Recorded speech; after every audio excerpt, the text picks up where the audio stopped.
할렐루야. 주님의 은혜가 오늘도 여러분 삶 가운데 가득하시기를 주의 이름으로 축원을 드립니다. 선교 일정이 이제 아덴으로 이어지게 됩니다. 뭐 여러분 잘 아시겠지만 드로아에서 배를 타고 중간에 한 날 지나고 바로 네아폴리로 들어가 네아폴리에서 필립보, 필립보에서 데살로니가, 데살로니가에서 베레아, 베레아에서 아덴으로 이제 옮겨가게 됩니다. 참 옮겨가는데 쉽지 않습니다.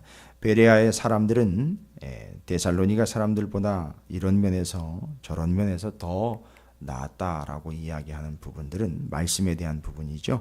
17장 11절에 그렇게 얼마나 여건이 좋았겠습니까? 거기서 좀 계속 말씀을 전하며 선교를 했으면 좋을 텐데 거기까지요.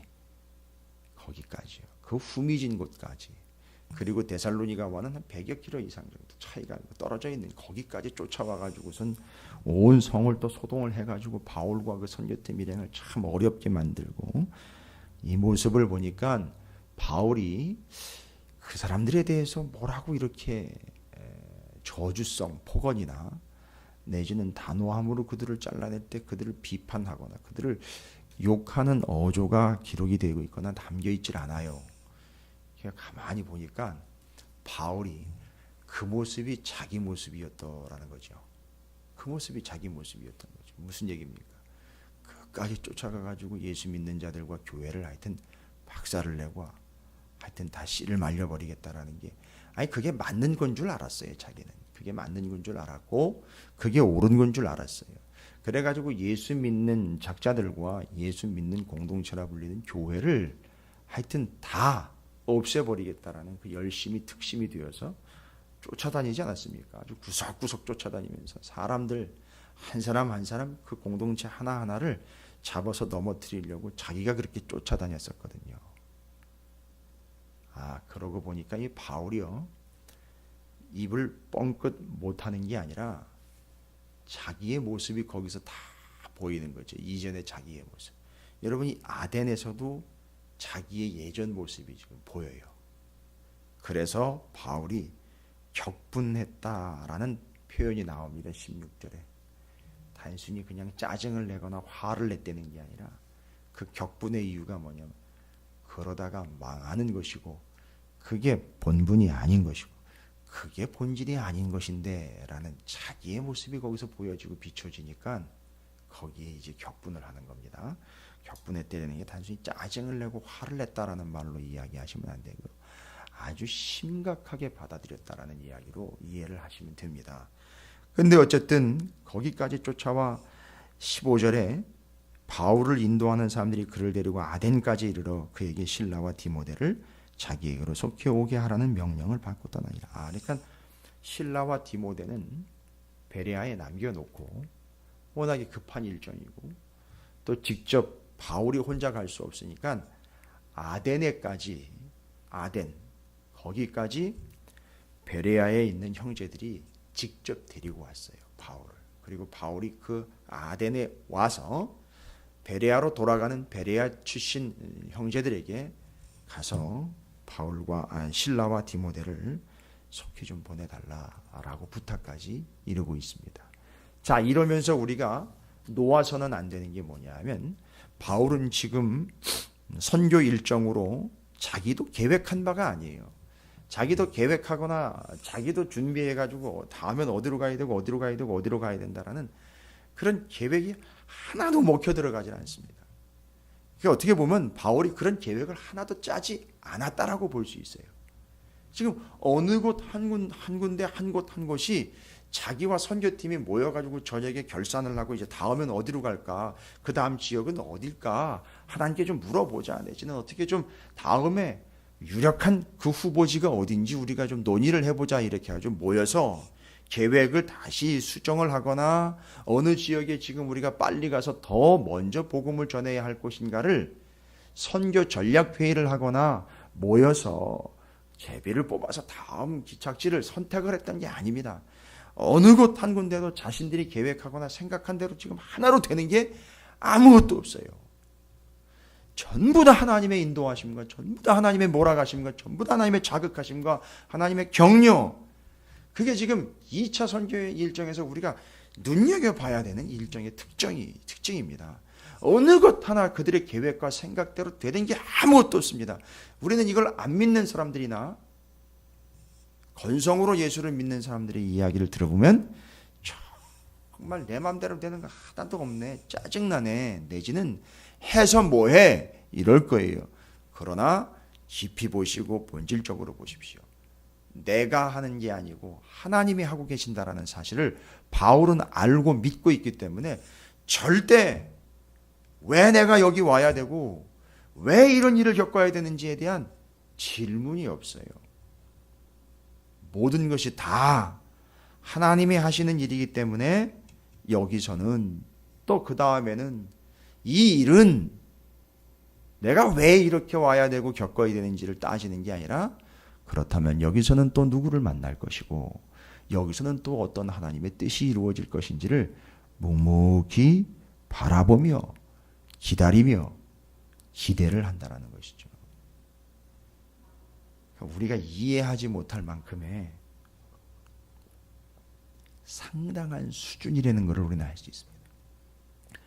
그렇게 고통스럽고 그렇게 힘겨운 선교 여행을 뭐하러 가?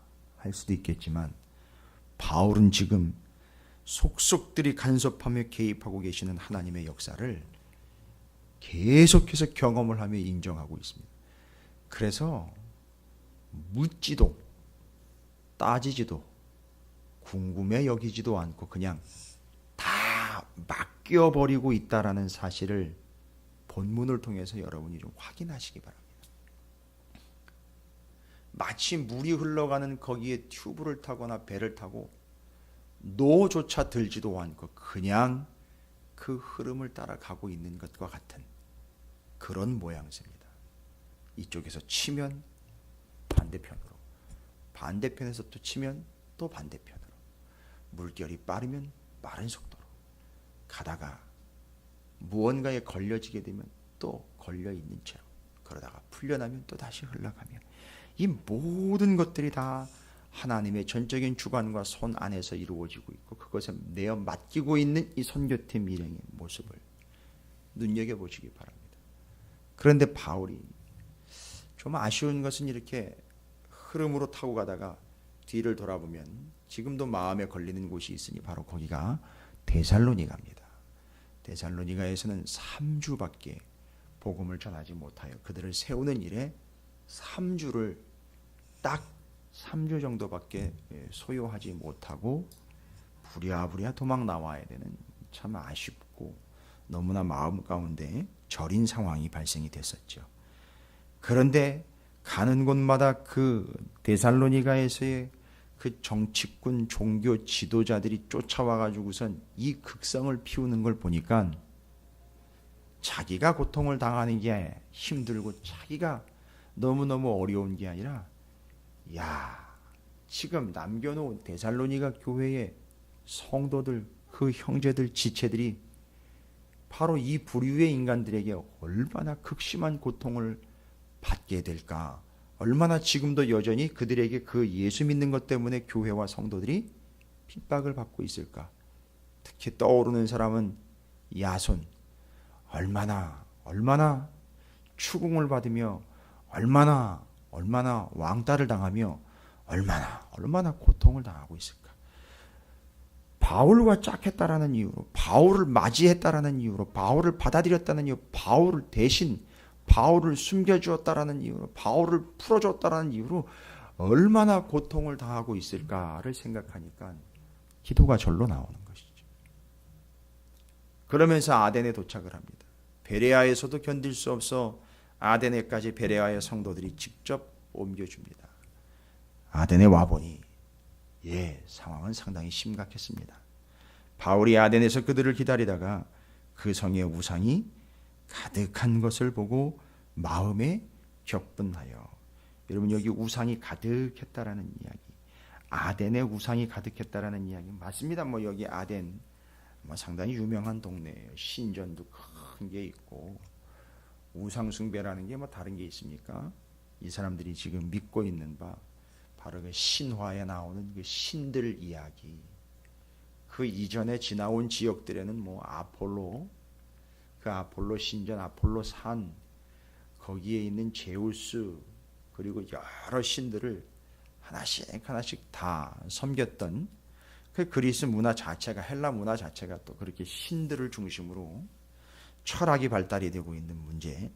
그런데 여기 아덴에 와 보니까 그 우상들이 너무 많다라는 것은 사람들이 각자 돌멩이나 나무나 금속을 이용을 해가지고 직접 깎아서 그 우상들을 세워놓은 그런 모양새가 있는 그런 우상들이 많았다라는 이야기가 아니라, 우상이요, 살아 움직이는 우상들이 있어요.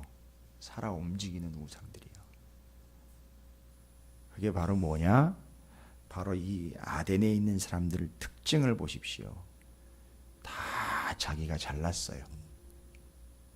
그 철학 뒤에 나오지요. 에피쿠로스, 스토아 철학자들, 이 외에도 다른 철학자들이 수두룩합니다. 이 철학자들의 특징은 뭐죠? 누구의 수하에 있었느냐, 누구의 제자냐, 뭐 이런 가지고 따지잖아요. 그래서 그 스승이 더 유명하고 더 주장이 강력하고 더 논리적이면 그들 밑으로 쓱 들어가는 겁니다. 그러면 내가 누구의 문화생이다, 이런 걸로 이게 세력 견제 싸움을 하는데, 잘 보시면 바울이 여기서 자기를 발견합니다. 그렇죠? 예전에 자기가 어땠습니까? 내가 바로 바리새파 중에 바리새파요. 그 다음에 그 중에 가말리엘이라는 율법주의의 최고봉인 그 사람 밑에 있었고, 그냥 그 제자들 중에 하나가 아니라 내가 그의 수제자였으니 바로 내가 가말리엘 다음 대권 주자요, 가말리엘의 버금가는 가말리엘의 대를 이을 수 있는 바로 내가 그 가말리엘의 문화생으로 율법주의, 율법에 있어서는 유대주의, 율법에 있어서는 최고야 라고 내세우며 그것을 가장 자랑거리로 삼았던 자신의 모습, 뭡니까? 하나님을 빙자하고 믿음을 빙자한 자기를 드러내고 있는 모습이 영락없는 아덴에서 철학을 주장하고 스토아, 학파든 에피쿠로스든 그들이 내세우고 있는 자신들의 주장, 자신들의 철학을 자기를 높이려고 하는 수단과 방법으로 쓰고 있고, 결국 그 우상이라는 게 뭔가 봤더니만 자기를 우상화시키고 있는 그 모습이, 예전에 자기가 율법주의의 최고봉이었던 자신을 드러내려고 했고, 자신이 누구의 밑에 있었고 자신이 최고였기 때문에 예수 믿는 것들은 잡아 죽여도 된다라는 그런 말도 안 되는 주장을 피우고 그런 믿음이 옳은 것이라고 착각했던 자기의 모습이 아덴에서 그대로 비춰주고 있는 겁니다. 한 사람 한 사람이 바울, 예전에 사울이었던 거예요. 그 너무 역겨운 거예요. 그런 것들이 보여지니까. 그게 자신의 옛날 모습이었거든요. 그러니까 거기에 격분을 하는 겁니다. 여기 우상은 다른 우상이 아니라 자기가 우상이 되어 자기의 배를 채우며 자기를 섬기고 자기를 드러내는, 하나님도 자신을 위하여 도와줘야 되는 존재, 성령도 자신을 위하여 커버해줘야 되는 존재, 종교와 철학이라는 것들은 자신을 나타내기 위한 시녀의 역할을 해줘야 되는 존재들, 아주 철저하게 인간 자신이 우상이 되어버린, 아주 우상이 우글우글합니다. 이게 한 사람 한 사람이 다 우상 덩어리인 거죠. 그게 움직이고 있는 거예요. 그 중에 에피쿠로스와 스토아라는 대표적인 철학자들이 소개가 되고 있는데, 뭐 철학이라고 할 게 있습니다. 자기 주장이죠. 자기 합리화. 들어보셔서 뭐 아셨겠지만 에피쿠로스나 스토아 같은 경우는 정말 선을 넘고 있는 아주 자기 주장, 자기 우상화의 극단들을 보여주고 있죠. 에피쿠로스 학파는 쾌락주의라고 불리고 있어요. 신을 부인하는 건 아닌데 신이 이 세계를 간섭을 하질 않아요. 떨어져 있어요. 그러니까 이 세계를 누가 다 주물르고 있느냐 하면 사람이 주물르는 거예요. 그러니까 무슨 생각을 하면 신이 간섭하지 않아도 사람이 그 정도 수준 된다는 겁니다. 그래서 사람들은 자기가 자기 스스로를 컨트롤할 수 있다라고 믿어요. 그래서 고통이나 공포나 염려 이런 것들 여러 문제들에서 벗어나서 이 사람이 자기의 평정심을 유지하면 쾌락을 누릴 수 있다라고 생각을 합니다. 이게 뭐 어려운 얘기 다 집어치우고요. 이 사람들 에피쿠로스 학파를 어떤 또 학파라고 부르냐면 쾌락주의자라고 불러요. 쾌락주의자들. 무슨 얘기냐면 쾌락이 최고의 선이다라고 부릅니다. 그러니까 쉽게 말하면 이 사람들 주장은 내일 죽을지도 모르는 인생이니 내일을 위해 오늘 먹고 마시고 놀자 이 이야기인 거예요. 그게 최고다 이거예요. 얼마나 교만하고 얼마나 무지한 이야기인지 아시겠죠? 내일 죽을지도 모르니까 오늘 먹고 마시고 놀자 이거예요. 오늘이 최고다 이거예요. 내일이 어디 있느냐? 내일 혹시 뭐 죽을지도 모르니까 그러니까 바로 이 사람들은 뭘 믿지 않는 거죠? 영생, 부활 뭐 이런 거 안 믿는 거예요. 그냥 여기서 승부 보자. 내일 죽을지도 모르니까 오늘 당장 편하고 좋은 것들을 추구하자. 이거예요. 여러분 이게 교회 안에 있다니까요. 실질적으로 있습니다. 지금 당장 닥치고 있는 일들 그것으로 인하여 영원한 것들을 손에서 놓아버리고 있는 현실들 그게 쾌락주의인 거죠. 그게 에피쿠로스입니다. 스토아 같은 경우는요. 인간의 이성을 중시를 해요. 그래서 에피쿠로스 학파는 신이 떨어져 있어서 충분히 인간이 알아서 컨트롤할 수 있다고 믿죠. 그런데 이 스토아 학파는 뭐라고 얘기하냐면 인간 한 사람 한 사람이 하나님과 같은 존재되는 거예요. 그런 능력을 가지고 있다는 거예요. 그래서 인간의 이성을 중시하는 거예요. 이것도 교회 안에 있어요. 목사님, 제가 다 알아서 해요. 아주 무서운 얘기입니다. 신앙의 스토아 학파화 되어버린 거예요. 저 할 만큼 해서 이제는 좀 압니다. 아니, 말씀과 기도와 예배와 하나님 앞에 헌신이 성도의 본질이죠. 목사님, 그거 제가 다 해봤어요. 다 알고 있고요. 저도 웬만한 건 다 경험해 봤습니다. 아, 위험한 얘기예요. 그게 아주 이 스토아적인 철학입니다. 그건 믿음 아니에요. 그러니까 인간의 이성을 중시하면서 자기가 거의 하나님화가 되어 있어요. 자기가 하나님이라는 주장은 안 하지만 자기 혼자서도 하나님께 능히 가까이 갈 수 있을 뿐만 아니라 하나님, 그분을 믿는 믿음에서 내가 절대 떨어져 나갈 리 없다라고 해요. 무한 자기 긍정이죠. 이게 스토아의 아주 변질적이며 아주 심각한 문제입니다. 인간 스스로가 하나님과 같은 존재가 될 수 있다라고. 여러분, 이런 거예요. 이런 것들이 만연되어 있으니 그걸 보고 바울이 격분한 겁니다. 그러면서 그 사람들이 바울을 보고 뭐라고 얘기하는지를 보십시오. 바울을 보고요. 첫 번째, 말쟁이라고요. 말쟁이가 무슨 말을 하고냐. 어떤 사람이 이르되 이 말쟁이가 무슨 말을 하고자 하느냐. 18절이죠. 여기 말쟁이라는 말은 참 재미있는 비유에서 나온 말인데요. 말쟁이. 아주 비천한 사람을 일컫는 말이에요, 원래. 그러니까 원래는 어디서부터 왔느냐 하면 아주 동화 같은 이야기예요. 까마귀가, 옛날에 동화에 까마귀가 많이 등장하는 이유가 있어요. 까마귀가 입에다가 먹을 걸 물고 날아가면서 입에는 물고 있고 까마귀가 울 때 깍깍 울지 않습니까? 그 울 때 깍깍댈 때 입에서 그 음식물이 떨어져요. 먹이가 떨어집니다.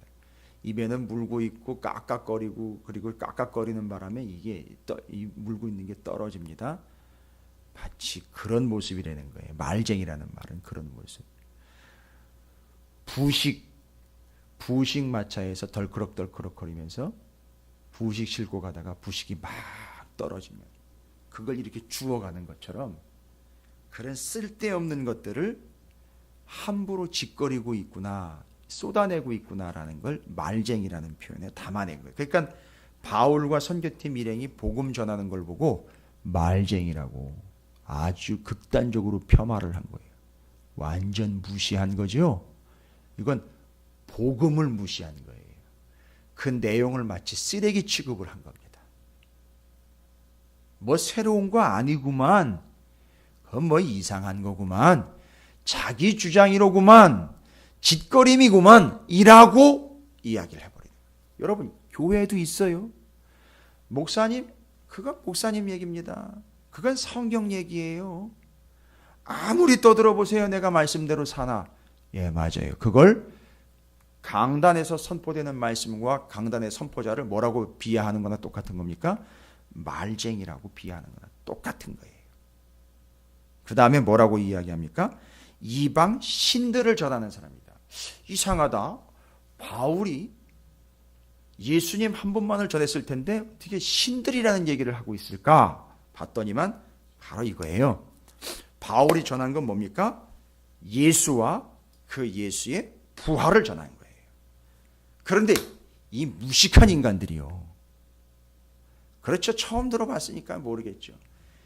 이 아덴에 있는 자기 나름대로 자기 주장 철학에는 뭐 앞서고 있다라는 이 자들이 예수 그리스도와 부활을 전했는데 그걸 듣고 신들을 전했다라고 이해를 했어요. 왜 그러냐면 여러분, 예수의 부활입니다. 예수는 헬라어로 예수스라고, 예수를 전했고, 부활은 아나스타시스라고 합니다. 헬라어로. 그러니까 얼마나 바보 같고 멍청이 같으냐 하면 예수의 부활을 이야기하면 예수스 아나스타시스를 얘기하지 않습니까? 예수의 부활이잖아요. 우린 다 알아듣잖아요. 근데 아덴에 있는 사람들은 예수와 아나스타시스를 따로 이해를 한 거예요. 그래서 부활이라는 것도 뭘로 받아들였어요? 신의 이름인가 보다라고 받아들여가지고 예수님 부활하셨다라는 걸 전했더니만 이게 신들을 아나스타시스라는 신과 예수라는 신을 저들이 전하는 모양이다라고 그렇게 받아요. 얼마나 바보 같고 멍청한지 아시겠죠? 예, 설교 말씀을 듣고도 꼭 엉뚱한 행동들을 하는 성도들이 있어요. 자기 멋대로 하는 것뿐만 아니라 엉뚱한 행동들을 하고 자기식대로 이해하는 사람들이 있어요. 바로 아덴 사람들이에요. 때로는 목사들이 아덴에서 설교하는 것 같이 어렵게 목회하는 사람들이 있어요. 정말로요. 목사들을 욕할 것 아닙니다. 목회자들이 지탄의 대상이 되고 있는 건 사실이지만 더 지탄의 대상이 되고 있는 오늘날 성도들 상태가 상당히 심각하다는 것도 알아야 돼요. 누가 누굴 뭐라고 합니까? 지금 이런 상태입니다. 따라서 아덴은요, 상태가 어떻습니까? 우상으로 가득합니다. 그 다음에는요, 겉으로는 살아서 움직이는 것 같지만 우상의 특징이 뭡니까? 죽은 거지요. 죽었습니다. 실제로는요, 뒤로 넘어가 봅니다. 사람들이 이야기했는데 19절, 야, 뭔가 새로운 거야? 어디 새로운 거 얘기 좀 해봐.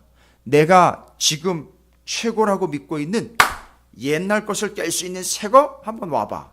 한번 해보지 뭐. 한번 대결해봐. 한번 얘기해봐. 주장해봐. 내가 지금 배우고 있고 내가 지금 최고라고 여기고 있는 내 옛 것과 너의 새 것을 한번 맞추어 보자. 얘기해봐. 해서 새 것이 별것 아니구나 하면 자기가 이긴 거죠. 그래서 자꾸 옛 것을 그냥 지켜가는 거죠. 자기 주장을 유지해가는 것이죠. 뭡니까? 새로운 건 추구하지만 새로워지지 않는 사람들입니다.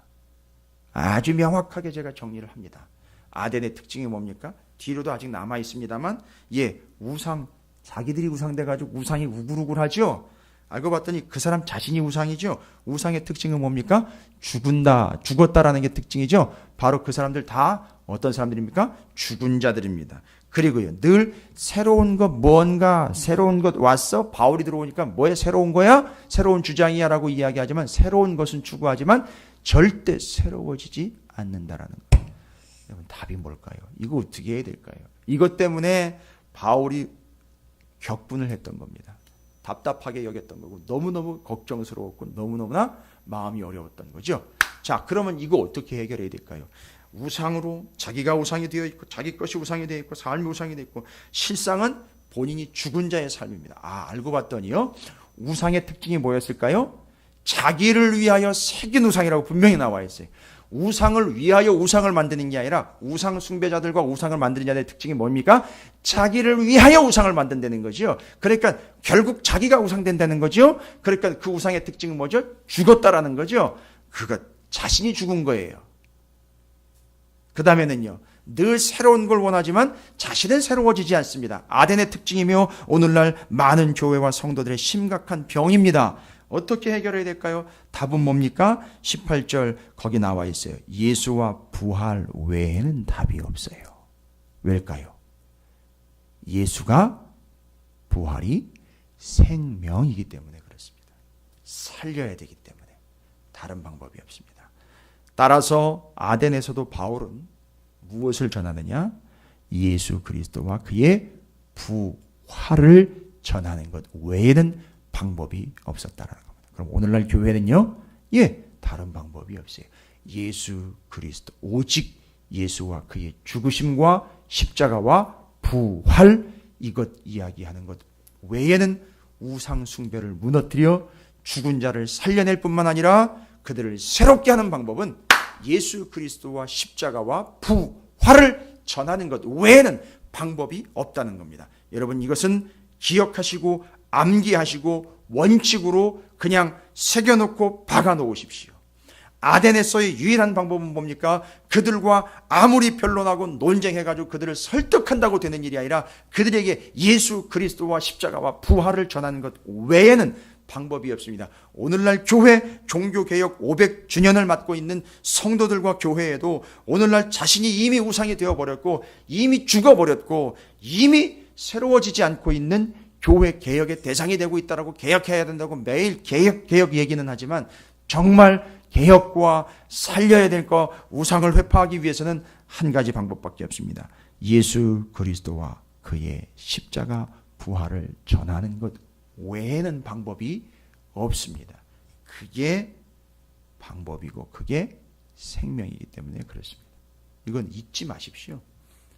다른 것 생각하려고 하지 마세요. 아무것도 없습니다. 오직 예수와 예수의 부활을 전하는 것 외에는 방법이 없다는 걸 잊지 마십시오. 이제 오늘 저녁에는 이렇게 복음을 전하면서도 두고 온 데살로니가와 그 성도들에 대한 마음 가운데의 그 부담감과 염려스러움과 걱정스러움이 있어서 고린도로 내려가 고린도에서 적어보냈던 데살로니가 전서를 나누면서 사도 바울의 복음 일정들을 더 좀 깊이 있게 살펴보고자 합니다.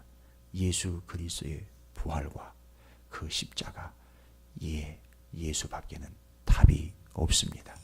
아덴에서 그것 외에는 이 어마무시한 동네에 이 도시에 있는 그 우상이 되어 돌아다니고 있는 그 죽은 영혼들에게는 예수와 그의 부활 외에는 방법이 없습니다.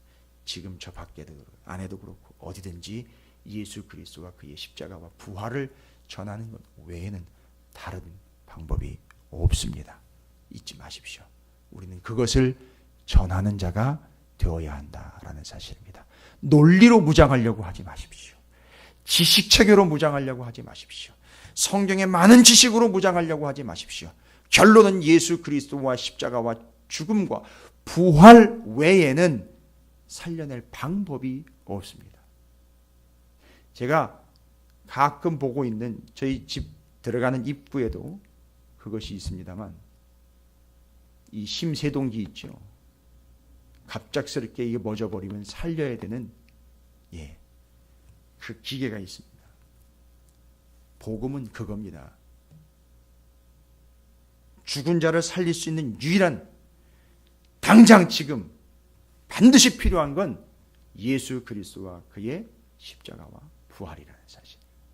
지금 죽어가고 있는 이들이 반드시 예수 십자가 부활 외에는 방법이 없습니다. 여러분이 그것을 전하는 선교자들이 되시기를 주님의 이름으로 축원을 드립니다. 자, 오늘 말씀 기억하시면서 오늘은 누구에게 언제 어떤 상황에 이 예수와 십자가와 부활을 전해야 될까요? 그냥 하나님 보내주시고 맡겨주시고 전할 수 있도록 허락해 주십시오. 주의 이름을 한번 부르시고 오늘 말씀을 기도의 제목으로 삼아 예수의 십자가와 부활을 전하는 인생 되겠습니다. 기회를 주십시오. 함께 통성으로 기도하고 한 날을 시작합니다. 기도하겠습니다.